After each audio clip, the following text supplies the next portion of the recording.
Okay, Tyler McGee here with Ian Meller, MMG. We wanted to go through this scenario. Okay, so if a student comes to us and we're in this spot, we're green side, we're going to that far pin up there, and then just sort of running through what we would do with the student in this situation. Yeah, so in that kind of scenario, it's typically a case of we want to see what the student is going to do first and then kind of take it from there. Today though, me and Ty, we're going to go through what we would do first and then just kind of break it out into a few different shots so you can kind of go and play around with those yourself. Yeah, and I got the Trackman here. We got, we'll put up a couple slow-mo videos so you can see what we're doing, but we'll let Ian go first. What club do you have? Well, this isn't the club I'd use. I would, and this is nice because we're going to approach this probably a little bit differently. Yeah. The way I would look at this shot that I got right here is like straight away on there, looking from here, there's a spot I kind of see that's about a third of the way on the green from the start of the green to the pin, where I feel like the ball is going to react pretty consistently. It's a little bit of an upslope, it's kind of flat. So to me, that's where I want to land it. And it would hit that spot and then run up the hill and kind of just make its way to the pin. And looking at this here, we got into the grain sort of the first 3/4, uphill into the grain the first 3/4, and then we get by the pin, it goes a little bit down grain just past the pin. So let's hit a couple and we'll sort of talk through what's happening. Absolutely. So I'm going to go and I'm going to pick up my 9. Okay. And I'll explain in just a second why I think 9 is the right club for me for this shot. One thing I don't see enough people do when they're just out playing the regular golfer, whether it's whatever day it is just on a shot like this, actually walking up and taking a look at where you want to land it and then using your imagination to create what you would like the ball to do up to the hole. So when you're doing that, what are you looking at where you want it to land and like how much you're going to get the ball to run? Absolutely, yeah. I'm seeing, like I said, there's a landing spot that I've selected an area of the green that I would like the ball to land because of how I want the ball to, well, it's a consistent place, I think, from like how the ball would react from there. And then I'm sort of using my imagination, yeah, from sort of just past experiences in golf and what I've seen, to how I want that ball to kind of make its way up to the hole. Now, I grew up in the north of England, so the philosophy that I was taught was always to get the ball on the ground as soon as you can. Right. So like all the shots I practiced as a kid were literally, let's pick the nearest landing spot to you because that's going to require the simplest technique, shortest technique, least amount of energy because you're not throwing the ball as far. So for me, I feel more comfortable with that kind of scenario because that's what I did a lot of when I was younger. Yeah, that's perfect. And I know like for me, one of my favorite shots to hit is that sort of little draw running 60 degrees. So we'll go to sort of two sides of the spectrum here from this shot, yeah, and then really different. We'll show you how much range you can have success with on a greenside pitch. Okay, so I'll just play one first, and we can go into. I don't know if I'll play any more after it. We'll just see. We'll just hit away. We'll break things out sort of from here. So try and just hit my landing spot. Not bad. So great pace. Yeah, that's a good one to get up and down. Away.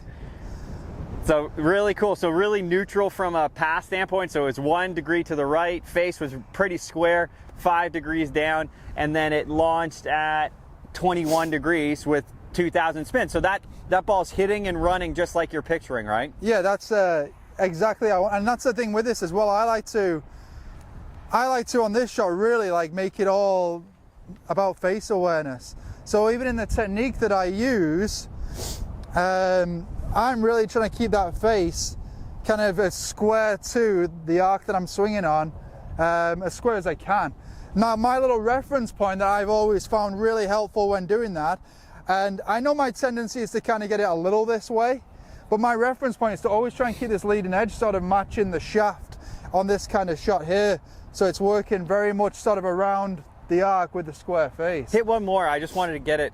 It missed the slow-mo video. Okay.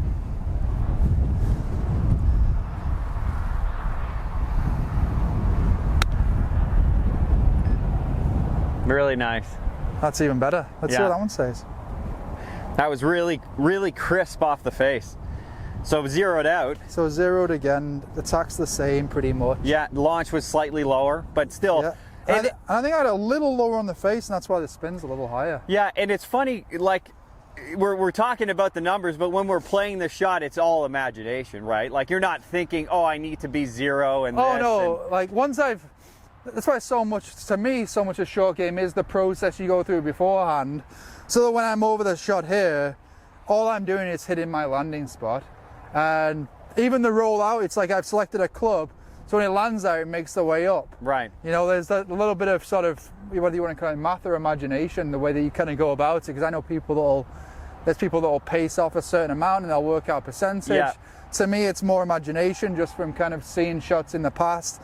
And, you know, from a basic setup, I'm just going to choose the club. Right. That's going to roll out on that terrain the way that I want it to. And how I like use it when we're have the Trackman up during training, for example, what we're looking for in a player is can they repeat what they're trying to do? So if he was a student, he comes in and he hits 2 shots and we see the launch change 5 to 10 degrees, then we know, okay, like we understand, I think maybe your picture is correct, but you're having a really tough time executing that, and then we can dive deeper into the technique of why. Yeah, right? Exactly. Let's get, I want to see yours now. All anyway. right. Yeah. So this is, I'll hit a couple different ones. I like, one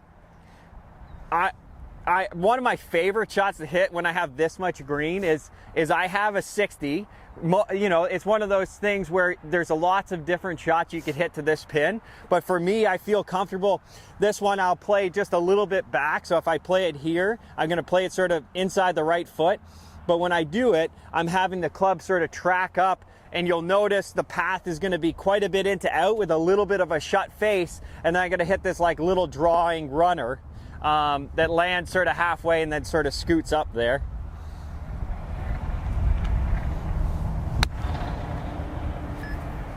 So it's a quite a bit different shot. You can see, so that's a 60. I bet the launch is about the same. Yeah. Yeah, the launch is a little bit higher, but yeah, just 2 degrees. Yeah, and my attack angle's 8 down, but you can see I barely touched the grass, and my path is 9 into out with a 1 degree shut face. So that produces for me that I find it controlled where it hits, and then it's going to run up that hill. And if I go the opposite, just to talk through it, if I go sort of standard pitch shot, okay, so I'm going to try to fly this one a little bit closer to the hole. I probably wouldn't hit this one in this circumstance, but it is into the wind. So say I wanted to fly it all the way up there, I'll sort of try to hit one that does that.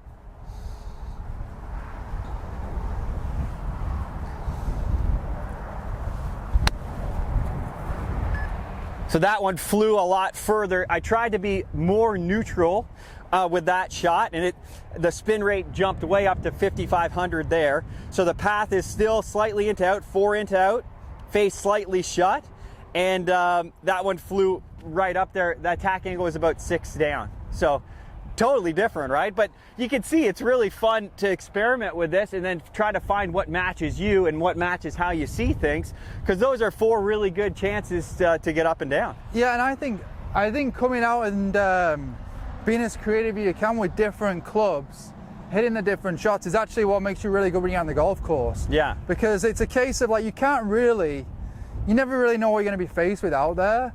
And there's even like, as long as you've been playing the games, you get put in different scenarios around the greens. So the only way you learn to problem solve them is to practice your problem solving, isn't it? That's right. And with using this and having the numbers to sort of match what your pictures are, then you can just work on being more repeatable with what you're trying to do. Yeah. And then we'll put up a couple slow-mos. Do you want to talk a little bit through the actual motion? I can do for this. It's really simple. Come on in here. So for me, I found it a real simple way for a lot of people to kind of break down pitching into like a rhythm tempo based approach. And first of all, the difference between the two, I think I'm just going to kind of go through. From a rhythm standpoint, that to me is the the difference in pace on backswing into downswing. So for this one here, it's sort of a 1-2 to me, which means it's sort of going to be like twice as quick on the way down than the one on the way back. So that's going to be sort of like smooth, and then I'm going to kind of clip it through, feeling like twice the pace. And then from a tempo standpoint, it's literally just how fast you do that rhythm. So it's like a quicker tempo would be sort of, that'd be sort of a quicker one, a slower one would be. So the rhythm stays the same, but the tempo is increasing or decreasing. So this shot here, with all my shots around the green, I kind of have like my stock sort of tempo and rhythm that I want to work to. And then I really try and shift, just changing a club or changing my setup in a way to hit the flights, create the spins that I want to. So I'm really trying to keep it very, very simple from a motion standpoint. So this to me is, because there isn't too much going on, I've got a bit of room and I have a lot of options as far as the clubs and the setups I use. It is just sort of my stock sort of 1-2 kind of pace with sort of like what is sort of a medium-ish pace sort of tempo.